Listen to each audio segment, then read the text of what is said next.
Hello everyone, अस्सलाम वालेकुम। Welcome back to the same platform begin then. और आज बिगिन दैन पर दोबारा हाजिर हुए हैं कई अरसे के बाद। उसके लिए इंतहाई माजरत ख्वाह हूं मैं। कई वजूहात की वजह से चैनल पे मैं वीडियोस अपलोड नहीं कर पा रहा था। आज के दिन यानी इस वीडियो में हम 6.1 में क्वेश्चन नंबर 1 के तमाम पार्ट सॉल्व करेंगे।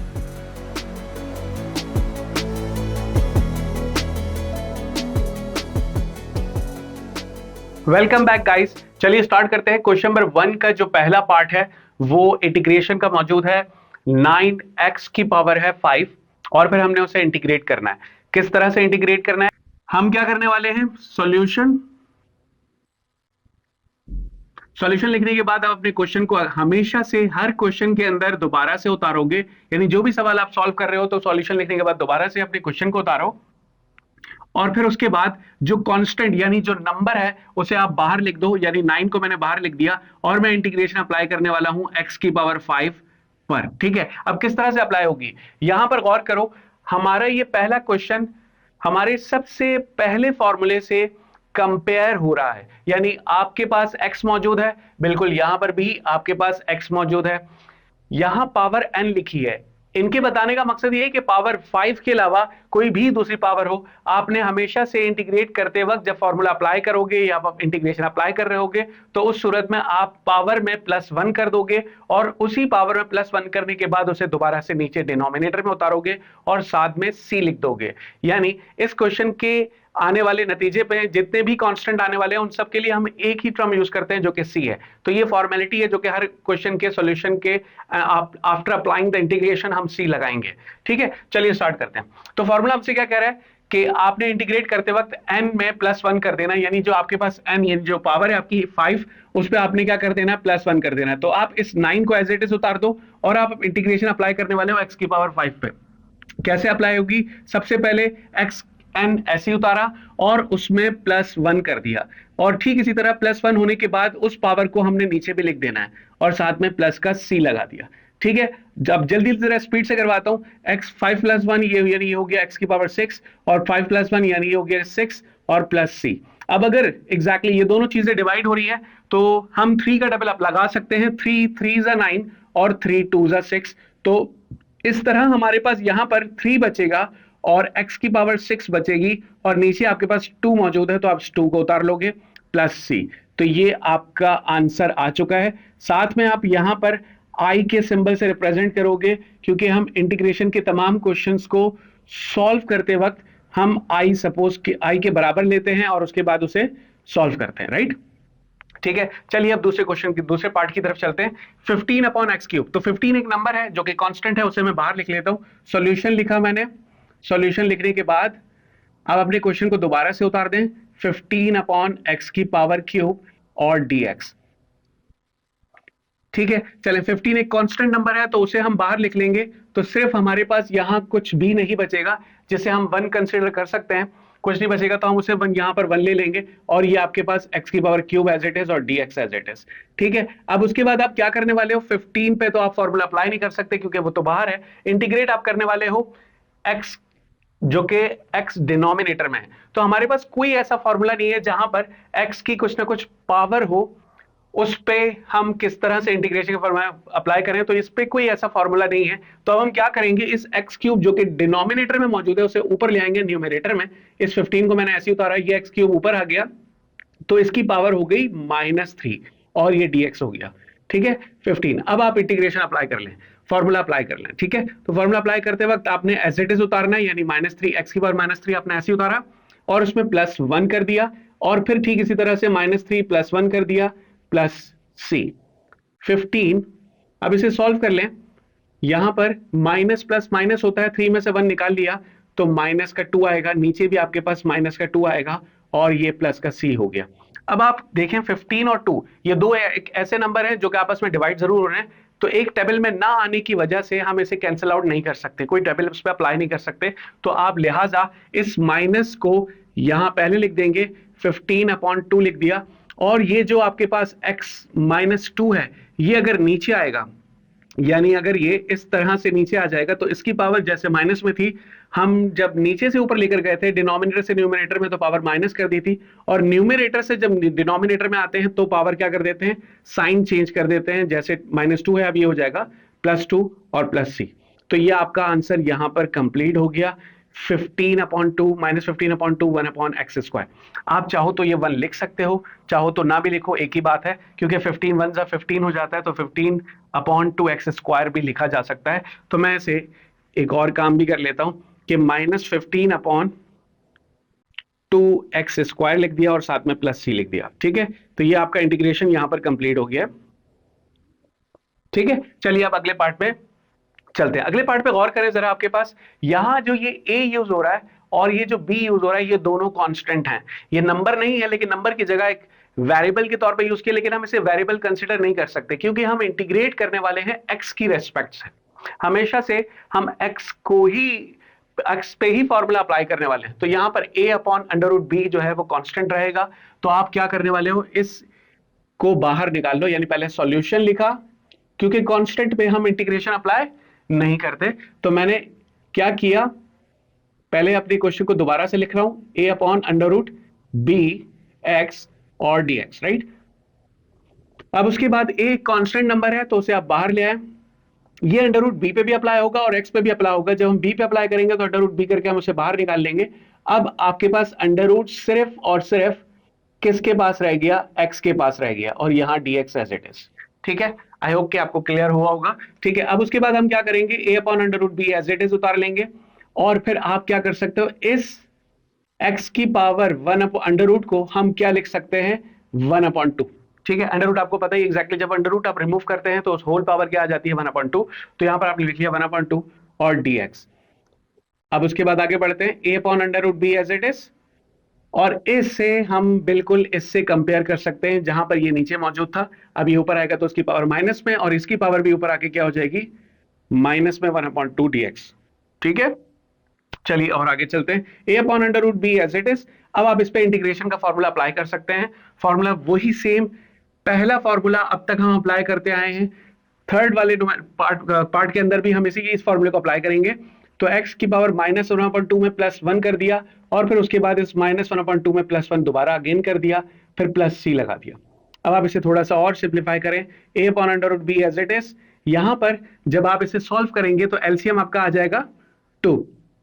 तो एलसीएम आपका आ गया 2, और फिर उसके बाद 2 1 जा 2, 2 और फिर ये -1, 2 में से 1 -1 कर दें तो क्या बनेगा आपका, 2 - 1 आपका बन जाता है 1/2। ठीक है, नीचे भी आपके पास क्या आएगा, 1/2, और यहां पर ये +c एज इट इज। ठीक है, अच्छा आप गौर करें जरा, ये जो नीचे 2 मौजूद है, ये अब इस वक्त डिवाइड हो रहा है 1/2। ये जब डिवाइड का साइन हट के मल्टीप्लाई में हो जाएगा तो ये रेसिप्रोकल यानी ये पलट जाएगा। आप उसे क्या करोगे, पलट कर लिख लोगे, यानी ये 2 मल्टीप्लाई हो जाएगा a के साथ। ठीक है, तो ये आपका आ जाएगा 2a, और 1 मल्टीप्लाई हो जाएगा √b के साथ, तो ये आपका आ गया √b। और जो ऊपर 1/2 लिखा हुआ है x की पावर, इसे आप अंडर रूट के अंदर लिख सकते हैं। तो ये आपका हो गया √x और फिर +c। तो इस तरह ये आपका क्वेश्चन यहां पर कंप्लीट हो गया। 2 ये वाला a के साथ मल्टीप्लाई होगा, और ये 1 √b के साथ मल्टीप्लाई होगा, क्योंकि ये डिवाइड का साइन है। डिवाइड जब मल्टीप्लाई में चेंज होता है तो ये पावर क्या हो जाती है, ऊपर आके न्यूमरेटर से मल्टीप्लाई, 2 आके a से मल्टीप्लाई हो गया, 1 आके √b से, तो 2a √b, और ये 1/2 जो x की पावर है इसे आप अंडर रूट में दोबारा ले आओगे उसी फॉर्म में, √x +c। तो ये क्वेश्चन आपका यहां पर कंप्लीट हो गया। ठीक है, अच्छा इन केस अगर कोई क्वेश्चन नहीं भी समझ में आए तो प्लीज कमेंट करें ताकि मैं उस क्वेश्चन को दोबारा समझा सकूं। चलिए अगले पार्ट पे चलते हैं। अब आपके पास यहां पर b दोबारा से एक कांस्टेंट नंबर है और उसे आप बाहर निकाल लोगे। तो सॉल्यूशन लिख लेते हैं पहले, और सॉल्यूशन लिखने के बाद हम अपने क्वेश्चन को दोबारा से उतारते हैं। देन क्या होगा, b मैंने बाहर निकाल लिया और इंटीग्रेशन सिंपली मैं अप्लाई करने वाला हूं y पे। किस पे, y पे। अच्छा यहां मुझसे मिस्टेक हुई है, यहां जरूर dx के बजाय dy लिखा होगा। ठीक है, आप लोग जरूर अपने पास ये क्वेश्चन चेक कर लें। ठीक है। अच्छा, अब यहां पर हम जो इंटीग्रेट करने वाले हैं वो y की रेस्पेक्ट से करने वाले हैं। जैसे जैसे जो चीज आपके x के लिए सॉल्व हो रही थी, जिस तरह से आप x को लेकर सॉल्व कर रहे थे अपने तमाम क्वेश्चंस को, इसी तरह आप अब y को लेकर सॉल्व करोगे, यानी y की रेस्पेक्ट से करोगे। तो आप y को सपोज कर लो कि ये x ही है, ठीक है। तो अब क्या होगा, b एज इट इज। अब आपने पढ़ा है कि जो चीज हमारे पास x की पावर जो भी होती है, तो ठीक इस तरह y की पावर जो भी होगी उसे हम उतार लेंगे और उसमें +1 कर देंगे। तो यहां पर मैंने +1 कर दिया, और इस पावर को +1 करने के बाद अगेन आपने नीचे भी उतार लेना, ठीक है, +c एज इट इज। अब आप आगे इसको मजीद सिंप्लीफाई करें, b एज इट इज। यहां पर एलसीएम आपका क्या आएगा, एलसीएम आपका आएगा 3, और फिर उसके बाद ये 3 1 से मल्टीप्लाई होता है, 3 1 जा 3, 3 + 2 ये हो गया 5, ठीक है, 5/3, और इसके नीचे यहां पर 5/3, ठीक है। इसमें मैं ब्रैकेट लगा लेता हूं ताकि आप लोगों को कंफ्यूजन ना हो, ठीक है। B as it is, B जो बाहर था वो पहले से मौजूद है, ये मैंने यहां पर इसकी पावर को सॉल्व किया तो मेरे पास 5/3 आ गया, और नीचे भी आपके पास 5/3 आ गया, और ये +c आप उतार दें। अब इसको मजीद सॉल्व कर लेते हैं, क्या होगा। मैंने आप लोगों को बताया कि 5/3 नीचे मौजूद है जो कि फ्रैक्शन में है, जब ये मल्टीप्लाई में चेंज होगा तो ये 3 आके ऊपर वाले से मल्टीप्लाई होता है, 5 नीचे मल्टीप्लाई होता है, तो 3 आके b से मल्टीप्लाई हो गया, यानी ये आ गया 3b y 5/3, और जो 5 है वो यहां पर कुछ भी नहीं है, यानी इसके नीचे कुछ भी नहीं, तो 1 है, 5 1 जा 5, यानी यहां पर आ जाएगा 5। तो 3/5 b y की पावर 5/3 +c, ये आपका इंटीग्रेट हो चुका है। तो ये हो गया कंप्लीट इस पार्ट का आंसर। चलिए पार्ट 5 पर आते हैं। पार्ट 5 क्या है हमारे पास, हमने क्या किया, इंटीग्रेशन अलग अलग अप्लाई कर लेनी है, यानी आपके पास 3x², देन प्लस और माइनस का जब साइन आता है तो आप अपने इंटीग्रेट कर लोगे अलग अलग टर्म्स पे। तो आपने क्या किया, 3x² को जब इंटीग्रेट किया तो 3 एक कांस्टेंट नंबर है, 3 पहले आ गया, लेकिन हमेशा की तरह हम क्या करने वाले हैं, सबसे पहले सॉल्यूशन लिखने वाले हैं। इस दफा मैं भूल गया, चलिए सॉल्यूशन लिख लेते हैं। सॉल्यूशन लिखने के बाद अपने क्वेश्चन को अगेन उतारेंगे, 3x² - 9x + 5, राइट। उसके बाद हम क्या करने वाले हैं, अब इंटीग्रेशन अलग अलग अप्लाई कर देंगे तीनों पर। तो जब पहले पे अप्लाई करेंगे यानी 3x² पर, तो 3 कांस्टेंट नंबर है, 3 बाहर आ गया, सिर्फ और सिर्फ x² पे इंटीग्रेट हमने करना है। इसी तरह माइनस एज इट इज, ये 9 कांस्टेंट नंबर है तो 9 बाहर आ गया, और इंटीग्रेट करना है आपने सिर्फ और सिर्फ x को, और 5 एक कांस्टेंट नंबर है। अब जब आप 5 पे लगाएंगे तो आपका 5 एक कांस्टेंट नंबर है, तो 5 को आपने ऐसे लिख दिया और आप dx लगा दोगे यहां पर, ठीक है। तो आपने तीनों टर्म्स पे अलग अलग इंटीग्रेशन का फॉर्मूला लगा दिया है। अब इंटीग्रेशन अप्लाई कर लेते हैं। किस तरह से अप्लाई कर लेते हैं, हमेशा 3 को ऐसे उतारा, ये जो आपके पास x की पावर स्क्वायर है ये इस फॉर्मूले से मैच हो रहा है, तो एग्जैक्टली हम क्या करेंगे, x² + 1 और फिर 2 + 1। ठीक इसी तरह माइनस एज इट इज, यहां पर x की पावर 1 है तो इसका मतलब x की पावर 1 + 1 और फिर 1 + 1। अब यहां आप गौर करें, 5 आपका ऐसे ही उतर गया, 5 के साथ 5 के साथ जो कोई x की वैल्यू नहीं है, यानी कि आपके इससे मैच हो रहा है, यानी यहां पर जब कोई x नहीं होता तो हम इंटीग्रेशन अप्लाई करने के बाद x कंसिडर कर लेते हैं। कैसे करते हैं मैं आपको थोड़ा सा इसे सॉल्व करवाता हूं। यहां पर जरा गौर करें, मैं इस फॉर्मूले को यहां पर लेके जा रहा हूं। क्या मैं इस फॉर्मूले में जो कि dx जस्ट लिखा हुआ है, इंटीग्रेट लिखा हुआ है, अब इस पे आप क्या x 0 कंसिडर कर सकते हो, यानी x की पावर 0 कंसिडर कर सकते हो? बिल्कुल कर सकते हो, क्योंकि आपको पता है किसी भी वेरिएबल की पावर जब 0 होती है तो किसके बराबर होता है, 1 के। तो यहां कुछ नहीं है, यानी 1 तो मौजूद है, इसलिए मैंने उस 1 को x की पावर 0 रख लिया। अब आप वही फॉर्मूला अप्लाई करो जो आपको हमेशा से आता है। तो आपने क्या करना है भाई, x की पावर 0 में +1 कर दिया और नीचे भी 0 + 1 कर दिया, ठीक है। तो ये आपका 0 + 1 यानी 1 आएगा, तो x की पावर 1 हो जाएगी। और फिर कुछ नहीं है तो आपने क्या किया, 0 + 1 नीचे भी 1 आएगा, तो 1 नीचे हम लिखते नहीं है। इसका मतलब ये हुआ कि आपका ये फॉर्मूला इस तरह से ड्राइव होकर आया है कि हम इसकी जगह ये लिख सकते हैं। तो यहां पर कोई x नहीं है, इसलिए मैं इसको x ले लूंगा, 5 के बाद जब अप्लाई कर लूंगा इंटीग्रेट तो ये हो जाएगा, x आपने ले लेना है, यानी आपका 5x हो गया। चलिए थोड़ा और आगे बढ़ते हैं। अब उसके बाद बहुत सिंपल और इजी क्वेश्चन बन चुका है अब ये, 3 एज इट इज, x 2 + 1 यानी 3, और नीचे भी आपके पास 2 + 1 यानी 3 आ गया, -9 ये आपका x² हो गया, यहां पर आपके पास 2 आ गया, +5x +c भी लगा दें साथ में, ठीक है। अब आप क्या करने वाले हैं, आगे बढ़ते हैं। थोड़ा सा जगह कम हो रही है, लेकिन आई होप कि आप लोग समझ पा रहे होंगे। ये c इसके साथ है, और ये इंटीग्रेशन वाला पार्ट हम यहां पर इस तरह से इसको सॉल्व कर रहे हैं, ठीक है। चलिए अभी आगे बढ़ते हैं। 3 से 3 कैंसिल हो जाएगा, तो यानी से यहां पर सिर्फ एक्स क्यूब बचेगा, यहां पर -9/2 एक्स स्क्वायर आ गया और +5x हो गया प्लस सी। तो ये आपका सॉल्यूशन हो चुका है, यानी आप इंटीग्रेट कर चुके हैं। इसके बाद हम इसे मजीद सॉल्व नहीं कर सकते। अगले पार्ट पर आते हैं। अगले पार्ट पर जरा गौर कीजिए। यहां पर हमारे पास डिनोमिनेटर यानी नीचे भी एक चीज मौजूद है जो कि एक ही टर्म है, इसके साथ कोई दूसरी वैल्यू प्लस नहीं हो रही।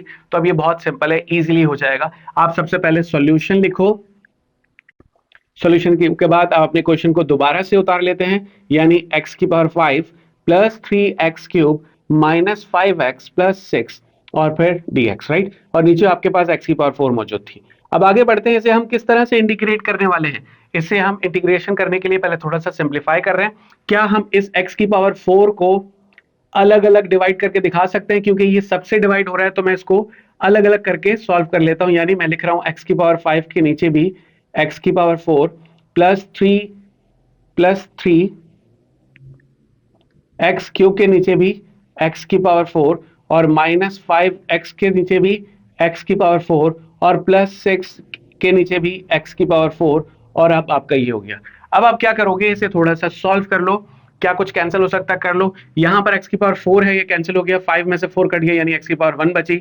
यहां पर x की पावर 3 पूरा कैंसिल हो गया। 4 में से 3 कैंसिल हो गया, यानी सिर्फ 1 बचा। और फिर x की पावर 1 कैंसिल हो गई, तो 3 बच गया।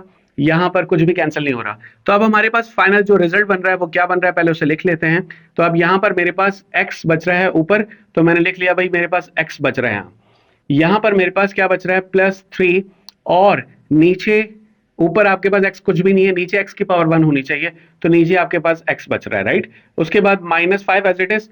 ऊपर x खत्म हो चुका है, नीचे x की पावर 3 है, तो आपने लिख दिया भाई x की पावर 3 बच रही है। +6 एज इट इज, x की पावर 4 और फिर उसके बाद ये dx, ठीक है। अब आप क्या करोगे, अलग अलग इंटीग्रेट कर दोगे, क्योंकि ये बन चुका है बिल्कुल ठीक इसी तरह, इस तरह के क्वेश्चन की तरह। तो हम अलग अलग इंटीग्रेट कर लेते हैं। हमारे पास जगह बहुत कम है, लेकिन हम कोशिश करते हैं अपने इस हिस्से के अंदर इस सवाल को पूरा सॉल्व कर सकें। तो चलिए, मैंने अलग अलग इंटीग्रेट कर दिया। मैं लिख लेता हूं, यहां पर देखिए मैंने अलग अलग इंटीग्रेट किया। तो आपके पास x के साथ dx आ गया, ये +3, तो आपने 3 को बाहर निकाल लिया। और फिर ये जो x मौजूद है, ये जब ऊपर आएगा तो उसकी पावर बन जाएगी, या आप इसे ऐसे ही रहने दें dx और नीचे x, ठीक है। उसके बाद यहां देखें, ये माइनस और 5 बाहर आ गया, और फिर x आपके पास क्यूब मौजूद है, तो ये ऊपर आके x की पावर -3 हो जाएगा। और फाइनली 6 +6 और x की पावर यहां पर 4 मौजूद है, जो कि ऊपर आके -4 हो जाएगी, dx। सही है, ठीक है। चलिए भाई, अब जरा गौर करें। जब हमारे पास x की पावर 1 होती है, यहां पर कुछ भी नहीं था, x की पावर क्या है 1, फॉर्मूला अप्लाई किया तो क्या होता है, x की पावर 1 + 1 और नीचे 1 + 1, राइट। आगे बढ़ते हैं। +3 एज इट इज, dx/x, एक नया फॉर्मूला। हम ये दो फॉर्मूला यूज करके आ चुके हैं। अब ये फाइनली जो फॉर्मूला मैंने लिखा है, क्यों लिखा है, जब dx के नीचे सिर्फ और सिर्फ x आए तो उसे हम ln x के बराबर लिखते हैं और साथ में c लिख देते हैं। तो यहां पर ये काम दोबारा आपने करना है। तो ये आपका dx/x आ गया, तो आप इसे लिख दोगे ln x और -5 एज इट इज। इसे सॉल्व कर लो। कैसे सॉल्व करने वाले हो भाई, इसे आप वैसे ही सॉल्व करोगे भाई, x की पावर -3 + 1 और -3 + 1, ठीक है। नीचे 6 वाले को सॉल्व कर लेते हैं, +6 एज इट इज। यहां पर x की पावर -4 + 1 और फिर -4 + 1, ठीक है। आई होप कि आप लोगों को क्लियर हो गया, और साथ में एंड में c लगा देना। चलिए, अब एक फाइनल रिजल्ट हम लिखेंगे। एक ही स्टेप हम लिख सकते हैं और हम इसे यहाँ पर कंप्लीट कर लेंगे। चलिए, यहाँ पर x 1 + 1 2 हो जाएगा, तो मैं लिख सकता हूं कि मेरे पास जो फाइनल रिजल्ट आ रहा है, ये आ रहा है x²। नीचे 1 + 1 2 हो गया, तो मैं इसे लिख सकता हूं यहाँ पर, नीचे भी आपके पास 2 आ जाएगा, तो आपने 2 लिख दिया, राइट। +3 ln x, यहां पर ये -5 है, -5 है, -3 + 1 यानी -2, x की पावर -2 आ रही है। तो -2 को +2 करने के लिए हम उस x को क्या करेंगे, नीचे ले आएंगे। x की पावर -2 + 2 आके नीचे आके x की पावर +2 हो गई। और ये जो आपके पास -3 + 1 सॉल्व होकर -2 आएगा, तो इस यहां पर जो माइनस बचने वाला है वो माइनस, और ये माइनस प्लस हो जाएगा। और मैंने साथ में जो 2 था वो मैंने यहां लिख लिया कि आपका 2x² हो गया, ठीक है। मुझे लगता है इंशाल्लाह क्लियर हो गया होगा। अब उसके बाद आगे बढ़ते हैं। +6 -4 +1 यानी x की पावर बचेगी -3। तो हमने इस -3 को नीचे ले आए तो x नीचे आके +3 हो गया, ठीक है। और उसके बाद जो ये आपके पास -3 नीचे वाला बच रहा है उसे आप यहां लिख दो। देखो मैंने 6 लिख दिया, x की पावर +3 करने के लिए नीचे ले आया 3 को, और साथ में 3 बच रहा है। तो अब 3 1 जा 3 और 3 2 जा, तो ये आपका ऊपर आएगा 2/x। मैं इसे डायरेक्टली लिख लेता हूं। देखो अब हमारे पास क्या बच रहा है, 2/x³। ठीक है, यहां से जो -3 बचा था वो 3 1 जा 3 और 3 2 जा 6 हो गया, ये 2 बच गया। और ये जो x की पावर -3 बच रही थी उसे मैं नीचे ले गया, x की पावर +3 हो गई। तो यहां पर ये आपका क्वेश्चन सॉल्व हो गया, ठीक है। तो इन केस अगर ये क्वेश्चन फिर भी समझ में नहीं आए तो प्लीज कमेंट कर लेना। ऑलराइट गाइस, मैंने बोर्ड रब कर दिया। मैंने इस क्वेश्चन नंबर 1 के रिमेनिंग जो पार्ट्स रहते थे, हमने शायद 7 पार्ट्स तक कर लिए थे। पार्ट 8 से लेकर पार्ट 12 तक के पार्ट हम इसे अभी सॉल्व कर लेते हैं और जरा जल्दी जल्दी करते हैं। मैंने साथ साथ फॉर्मूलाज भी लिख लिए हैं जो जो इन पार्ट्स के अंदर सॉल्व होंगे। इसके अलावा और भी फॉर्मूलाज हैं जो हम आगे की एक्सरसाइजेज में सॉल्व करेंगे। और इस एक्सरसाइज के अंदर भी सिर्फ क्वेश्चन नंबर 1 ही कर रहे हैं हम। क्वेश्चन नंबर 2 3 4 आगे रिमेनिंग जितने भी क्वेश्चन हैं उनके अंदर भी वो फॉर्मूलाज यूज होने वाले हैं। तो चलिए टाइम वेस्ट किए बगैर आगे बढ़ते हैं। हमने सिंपली क्या करना है, सॉल्यूशन लिखना है। सॉल्यूशन लिखने के बाद उसके बाद आप क्या करोगे, पहले सवाल एज इट इज उतार दोगे, cos x + 3 sin x dx। Then फिर हम क्या करते हैं, इंटीग्रेट कर लेंगे अलग अलग करके अप्लाई, यानी cos x पर इंटीग्रेशन आपने अलग अप्लाई कर दी, 3 को बाहर ले लिया, sin x पर आपने इंटीग्रेशन अलग अप्लाई कर दी। अब cos x का क्या फॉर्मूला होता है, cos का फॉर्मूला होता है sin x, ठीक है। तो हम इस cos x की जगह क्या लिखने वाले हैं, sin x। यहां ये 3 as it is. sin x का क्या फॉर्मूला होता है, -cos x। तो यहां पर हमारे पास sin x का इंटीग्रेशन क्या आने वाला है, माइनस का cos x और +c। अब आप इसे थोड़ा सा और सॉल्व कर लीजिए, sin x as it is, यहां प्लस माइनस माइनस हो जाएगा, 3 मल्टीप्लाई कर लिया तो 3 cos x + c। तो ये क्वेश्चन हमारा यहां पर सॉल्व हो गया है। अगले पार्ट पे चलते हैं। अगले सवाल अलग अलग इंटीग्रेशन अप्लाई कर लेते हैं। सॉल्यूशन लिखने के बाद अपने क्वेश्चन को दोबारा से उतारते हैं जल्दी जल्दी से। तो 3 sec x minus cosec x या cosecant x भी कहते हैं अक्सर। अच्छा, अब आपने इंटीग्रेशन अलग अप्लाई कर दी, 3 बाहर आ गया क्योंकि कांस्टेंट नंबर है। तो sec x dx minus cosec x dx। तो जरा जरा फॉर्मूला पे गौर कीजिए, sec x किसके बराबर है, sec x बराबर है ln sec x tan x।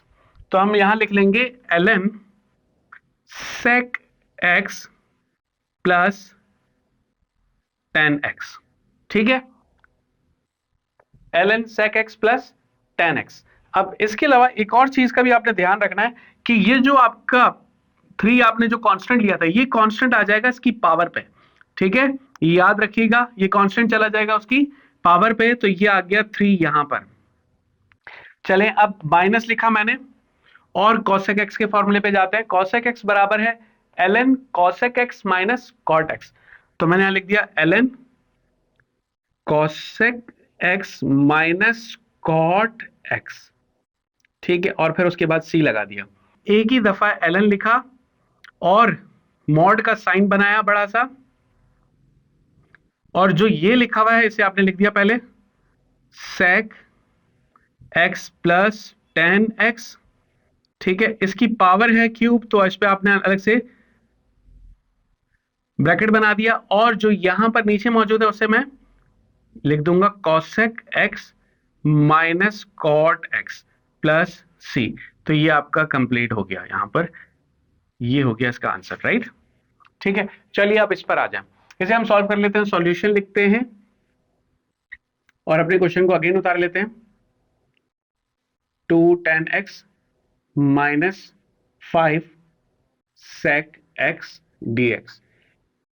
अब इंटीग्रेट करते हुए हमें पता है कांस्टेंट को हम पहले लिख देंगे, तो कांस्टेंट को मैं बाहर ले आया और tan x हो गया dx, -5 पहले बाहर आ गया और sec x पे हमने इंटीग्रेशन अप्लाई करनी है। चलिए अब जरा गौर कीजिए फॉर्मूला 10x का। 10x का फॉर्मूला होता है ln sec x। तो मैं यहां लिखने वाला हूं ln sec x। अब आप लोग सोच रहे होंगे सर ये जो 2 था वो कहां चला गया, ये 2 आ जाएगा इसकी पावर में। जहां पर भी आपका log यानी ln अप्लाई होगा वहां पर उसकी पावर पे वो चला जाएगा जो कांस्टेंट होगा, ठीक है। अब इसी तरह ये minus as it is sec x किसके बराबर है, ln sec x plus 10x। तो ln sec x plus 10x और ये 5 आ जाएगा इसकी पावर पर, ठीक है, प्लस c। अब आप क्या करोगे, माइनस जब होता है लॉग दोनों पे अप्लाई हो रहा है तो ये किसके बराबर है, डिवाइड हो रहे हैं एग्जैक्टली। हमने एक ही मॉड का साइन बनाया और फिर उसके बाद sec स्क्वायर एक्स, ये रहा। ये जो नीचे मौजूद ये माइनस जब डिवाइड में कन्वर्ट हो जाएगा तो ये आपका नीचे आ गया sec x प्लस 10x और होल पावर है 5 तो आपने 5 लगा दी प्लस c। तो ये क्वेश्चन आपका यहां तक सॉल्व हो गया, कंप्लीट। उम्मीद है आप लोगों को क्लियर हो रहा होगा। अगले पार्ट पे चढ़ते हैं कि अब ये हमारे पास क्या होगा, अलग अलग इंटीग्रेशन अप्लाई करने के लिए हमने सॉल्यूशन लिखा, अपने क्वेश्चन को अगेन उतार लिया। 9e(x - 3 cos x - 5 sin x dx, ठीक है। तो इंटीग्रेशन अलग अलग अप्लाई कर लें, कांस्टेंट बाहर, इंटीग्रेशन सिर्फ ex पे अप्लाई हो जाएगा, -3 बाहर, cos x पे इंटीग्रेशन अप्लाई हो जाएगी, -5 बाहर, और sin x पे हम इंटीग्रेशन अप्लाई कर देंगे, राइट। चलिए अब उसके बाद क्या हो रहा है, 9 एज इट इज। तो हमारे पास एक और चीज याद रखिएगा, जब हम ex का डेरिवेटिव इंटीग्रेशन लेते हैं तो वो ex ही आता है, ठीक है, याद रखिएगा। अगर इसकी पावर में कुछ होता है तो फिर उसे मैं अगले आने वाले क्वेश्चन में बताऊंगा जब ऐसा क्वेश्चन आएगा, ठीक है। चलिए अब ये क्या होगा, आपके पास ex ऐसी रहेगा, -3 ऐसी, cos x आपको पता है इसका डेरिवेटिव sin x होता है, तो मैंने लिख दिया cos x का derivative, sorry integration sin x, -5 as it is, sin x का इंटीग्रेशन माइनस cos x होता है और साथ में plus c। 9ex -3 sin x minus minus plus 5 cos x plus c। तो ये यहां पर कंप्लीट हो गया। अब एक लास्ट पार्ट हमारे पास रह गया, ठीक है, इसे सॉल्व कर लेते हैं। मैं इस क्वेश्चन को थोड़ा सा ऊपर लिख लेता हूं। तो ये आपके पास आ गया sec square x plus cosec square x dx, ठीक है। अब लिखते हैं सॉल्यूशन और अपने क्वेश्चन को अगेन उतार लेते हैं। sec square x plus cosec square x, integration अलग अलग अप्लाई करें, sec स्क्वायर एक्स पे इंटीग्रेशन अप्लाई हो गई और इंटीग्रेशन अप्लाई हो जाएगी cosec स्क्वायर एक्स पर। अब आपके पास फॉर्मूला सिंपली मौजूद है, sec square x tan x के बराबर होता है, तो यहां पर आप लिख लोगे tan x cosec square x minus cot x के बराबर होता है, तो आप माइनस लिखोगे तो प्लस माइनस माइनस हो जाएगा, तो ये आपके पास cot x हो गया और प्लस का c लगा दिया। तो ये हमारे पास यहां पर कंप्लीट हो गया। आई होप कि आप लोगों को तमाम क्वेश्चंस क्लियर हो गए होंगे। जल्दी से जरा इसका स्क्रीनशॉट ले लें ताकि आप लोग इसे फेयर कर सकें कॉपी में। और अगर इनकेस इस क्वेश्चन नंबर 1 के किसी भी पार्ट के अंदर कोई कंफ्यूजन है तो बिला झिझक कांटेक्ट करें, कमेंट करें, इंशाल्लाह आप लोगों के सारे मसलों को हल करेंगे। थैंक यू सो मच, अपना ख्याल रखिएगा और जुड़े रहिएगा। इस वीडियो को उन तमाम स्टूडेंट्स तक शेयर करना मत भूलिएगा, लाइक और कमेंट करना मत भूलिएगा। वीडियो अगर अच्छी लगी हो तो प्लीज सब्सक्राइब भी कर लें चैनल को, ताकि आगे आने वाले तमाम वीडियोस की नोटिफिकेशन आप लोगों को सबसे पहले मिल सके। अल्लाह हाफिज।